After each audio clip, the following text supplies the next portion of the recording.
Okay, welcome back to me, welcome back to Thailand, to Lutai here from Thailand. I hope you're doing well. It is 1 Akanji, which is Tuesday here in Thailand, and I've got the light on here because again I believe it's going to rain. Yesterday, for instance, it did rain, but the thing, no, but not here. What's it called? But this is how weird it is.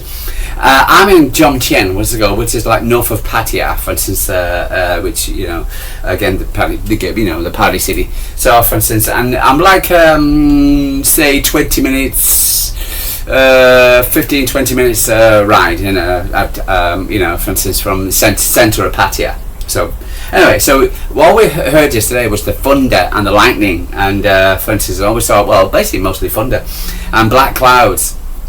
I was thinking, okay, it's going to rain, it's going to rain, it's going to rain. Never did, and then it disappeared. So, for instance, but in Pattaya, they had a flood. They had a deluge of rain, and it flooded. And we had nothing, absolutely nothing. So it was just so weird, and just you know, tropical rain. You know, it's really funny. It really is. You know, I mean, it's just, you know, we actually got no rain whatsoever, but Pattaya, just a bit further down the road, because I don't live far from Sukhumvit, which is the main artery road, and it went so far down, a couple of kilometres down, for instance, the Sukhumvit was flooded, absolutely flooded. So yeah. Very, very strange, but there you go. Anyway, so I hope you're doing well. So it's 1 Akanji Tuesday here in Thailand. Everybody's gone back to work, and apart from, you know. Anyway, so so yesterday it was the Father's. No, they call it Father's Day. It's basically what's it called? It's the King's father who died, and he was the father of the nation, and they call him Father's Day, and everybody loved him, and he's been replaced by his son, and so that's gone opposite. No, I'm not going to say anything, but anyway, so respect the monarchy, and he was. It was very loved, and so it was like always a national holiday, for instance, when people go to Buddha, and also the end of Buddhist Lent as well, so people go to for instance to pray, to Buddha and to cleanse their sins, etc., and blah blah blah. So yeah, and it was so fun. So anyway, so guys, I hope you're doing well. So again, it's a Tuesday, but it's not really much going on in the world. Yes, in the footballing world. Well, you know, interesting for Man City fans. Apart from yesterday, I spent most of the day really watching the hostages had been released on Jewish TV, and it was good. It was great. It was very, very tearful really. And then listening to President Trump, and and listening to in the Knesset yesterday, and of course he went over to Sharm el Sheikh, a once very vibrant town, not so much anymore. A place to go for scuba diving, etc. I believe it's still good, but again, because of the terror attacks. Anyway, so it appears that, for instance, he was President Trump. He was meeting a lot of dignitaries to help formulate this peace plan, and I just hope it goes according to plan. And the reason why I'm saying this is because a certain man came up on stage and shook President Trump's hand, a nice photo, and that was our owner, Sheik Mansour. And so it was always nice to see him. I haven't seen him for a long time, and in his traditional robe, and so he took a photo of with President, and President quirked like he does. This guy's got a lot of cash, and but he's a really good man, so which he is. Sheik Mansour, nice to see you, sir. And always great to see. And but it was great to see him. Helping the peace in the Middle East, which is something so needed. Anyway, Anyway, so sorry, I do feel a little bit tired today, and the reason why I feel that, I didn't have much sleep. I went to bed about 2 o'clock on the Sunday night going to Monday, because I was watching the ladies. Didn't finish until midnight, and then for instance I was watching. And I had to calm down after the game because I thought we lost it, and then we didn't, and so that was good. And then, for instance, after that, to last night, for instance, I was woken up about 5 a.m. in the morning, for instance, and by the mouse. And the mouse in the house, and I talked to him a little bit about my preview video. I saw him in the probably more than one. It must have gone in the neighbours across the way from here. We're very close. It's all very close together. About 5 units altogether. Anyway, so for instance, in 5 a.m. this morning, I heard scratch, and to find out Mr. Mouse. So I cornered him. If he went under the refrigerator, but I managed to open the back door here. For instance, he went scurrying outside. So yeah, but that was 5 a.m. in the morning, and of course I was trying to get some sleep, and of course I couldn't do so. Then I'm awake, and I did. So yeah, so I'm a little bit tired. I'm still a bit stressed over Sunday because of Sunday, Monday, whatever of the leaders and the going into because I always thought that since we lost it now, and it was so depressing, etc. If we lost that game, and because it was a long time now before we have another WSL game. The next game for City is on Sunday against Newcastle in the League Cup away at Newcastle, but it was so important because again we're still now in second position. We're in the we're second in the what's it called, WSL, 1 point behind Chelsea. Everyone was going status quo. Chelsea got their win. Against Spurs wasn't convincing for me at all.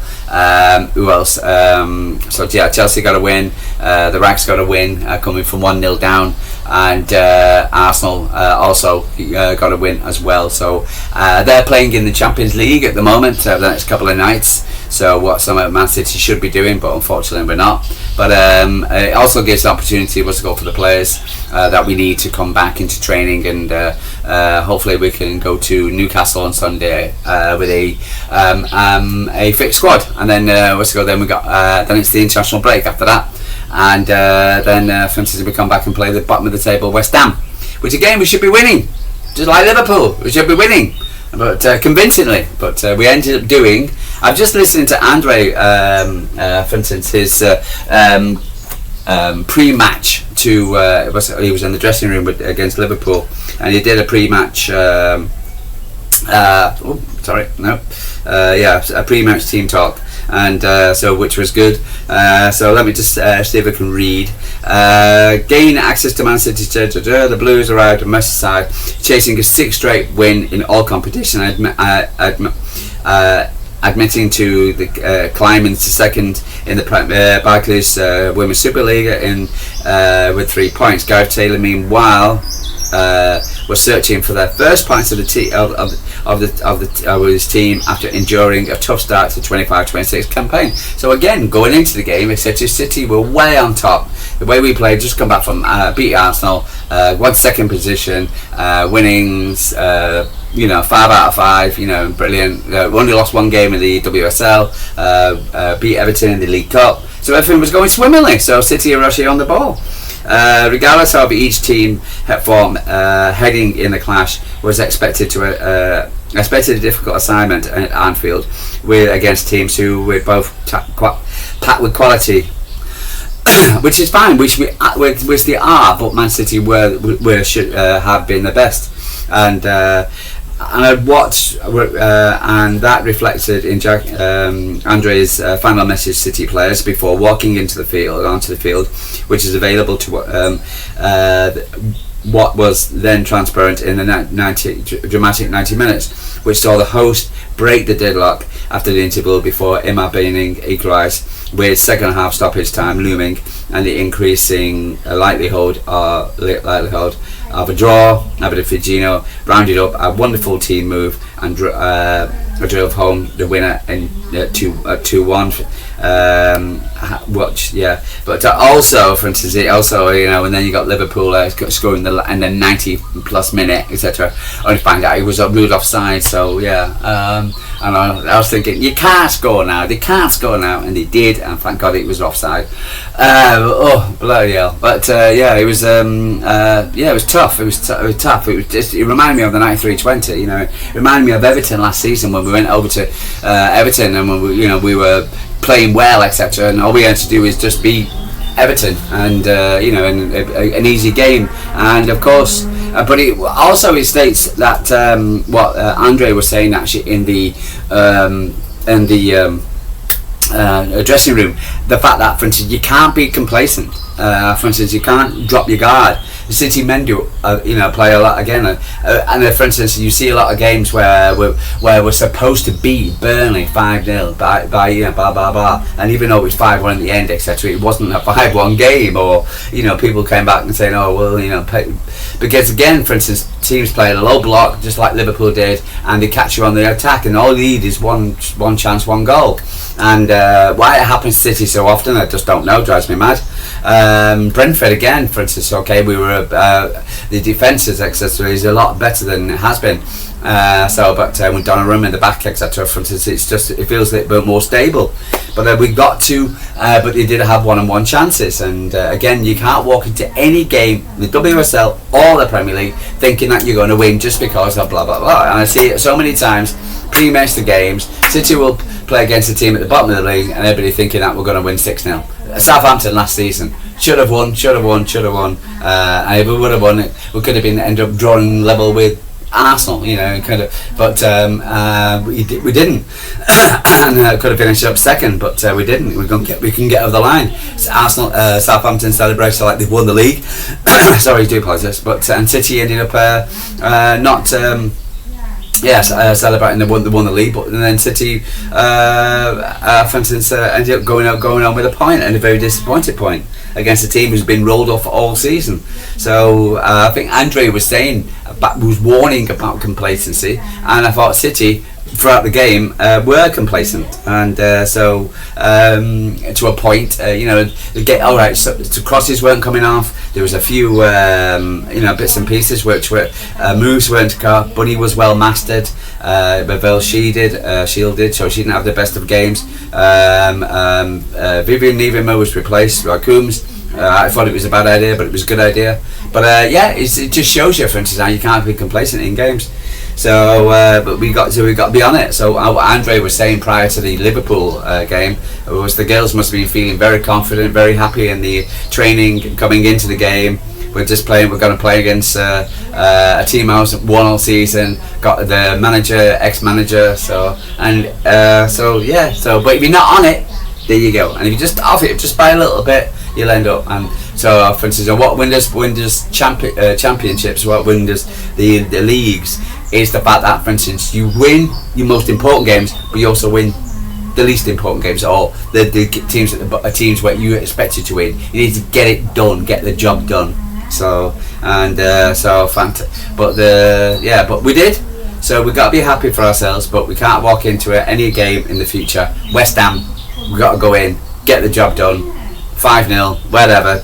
Just get the job done, get the points, and move on. So, but I can't go back from the international break. Safe. Talk about the international break. England. For instance, England are playing tonight. I think we got. Let me just pop on to Jamie Doku. So Jamie Doku yesterday he played assistant with Kevin De Bruyne. They played Wales in Wales. Jeremy played 90 minutes. Which was good for him. Don't know if it's good for City. I'll bring up his stats in a minute. Jeremy Go assisted Belgium second of the evening in this nation's 4-2 win comeback over Wales. The City winger was deployed on the right and featured for the full fixture. So he played on the right rather than playing on the left. He prefers it on the right, but again, I've just been listening to BOBB, and right now, for instance, we'd rather keep on the left. So, but it's nice to see that he can play both wings. After Joe Royden gave the host the lead in the World Cup qualifier match, former Blue Kevin De Bruyne converted from the spot on the 80th minute to level to score. The Red Devils were awarded a penalty after Charles de Carre's shot hit Ethan Ampadu from close range. The Belgian was momentous from the momentum from the advantage and utilised Doku's speed to get behind Wales. Doku lashed onto a big long ball out to the far corner. The Lightning's quick winger played a perfect weighted pass through the path of Thomas Müller, who didn't even have a break to his stride, and he fired his first time finish into the roof of Wales' net to make it 2-1. The host enjoyed most of the ball in the second half as they searched their way back into the match. But another penalty from Belgium, this time for a handball by Jordan James, saw Kevin De Bruyne double his Nations League with 15 to play. It was a dramatic ending of the game. Substitute Nathan Broadhu's strike on the 89th minute gave Wales a glimmer of hope, but Belgium's initially retaliated instantly with Doku involved in the attack. That led to Leonardo Trossard restoring the visitors' 2-goal lead shortly before full-time whistle. 4 points from 2 games mean Belgium got to go top of Group J. Elsewhere, Rico Lewis played in the full match of the England's under-21 win over Andorra. The versatile defender featured also at left back, so he was played at left back rather than centre. And fellow academy star Max Langley, who are also on loan for Watford, deployed next to him in centre back. The duo helped the nations keep a third consecutive clean sheet after Chelsea forward Tyron George gave England the lead just before half time. Divine Munsampa was a season-long loan for Stoke and entering this fold at the second half substitute. He completed the international break for Lee Carsley's England's under-21, who beat Moldova 4-0 last week with Lewis and Mbamba on the score sheet. So good luck to those guys, you know. And yeah. So let's have a look at Jeremy Doku's stats. I saw them before. Right, okay. So we'll just pop on to what's happening today, because there's a few things today. So Norway are playing a friendly against New Zealand. Now the good news was the fact that Erling Haaland is actually withdrawn from that, and so he's come home, which is great, and Nypan came up in his place, so that was good as well. So we're playing against New Zealand. He's now got a few days off, etc., to recuperate, which is excellent for Manchester City. England, we've got also, so we'll probably have Oscar Bob there as well as Swearing Nypan play. Then we'll have, because we still felt quite a few City players playing in this final game. So Latvia against England. So we've got John Stones, we've got James Trafford, and we've got Nicholas O'Reilly playing. They're playing. He's a World Cup qualifier. Portugal against Hungary, also a World Cup qualifier. We've got Ruben Dias, and then we've got Matheus Nunes and Bernardo Silva playing there. And of course we've got captain Donnarumma playing against Israel, also a World Cup qualifier. So we're talking 3, 6, 7, 8, 9 players. 8 players who get to Swearing Nypan. Portugal still playing international football on Tuesday, so Tuesday night or Wednesday. Let's see how. So we're doing okay. No injuries so far. So just hope with these 9 players will come back safe and well. Okay. James Stafford, Nicholas Riley, Thomas Tuchel. Just hope. John Stones is probably the biggest worry, but again, you never know what will happen. Stones face, Bernardo Silva. Friday we got a press conference for Andree and Pep Guardiola's press conferences. 12 o'clock at CFA. For Pep Guardiola, 12:30, and 2:30 for Andree's press conference.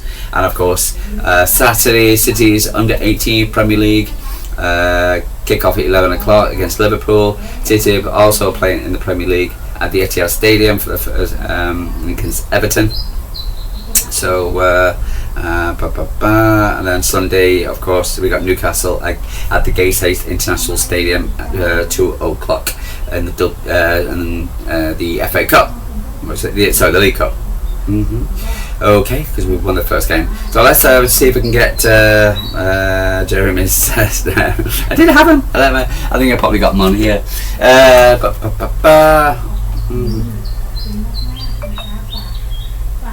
Because we were decent stats, wasn't it?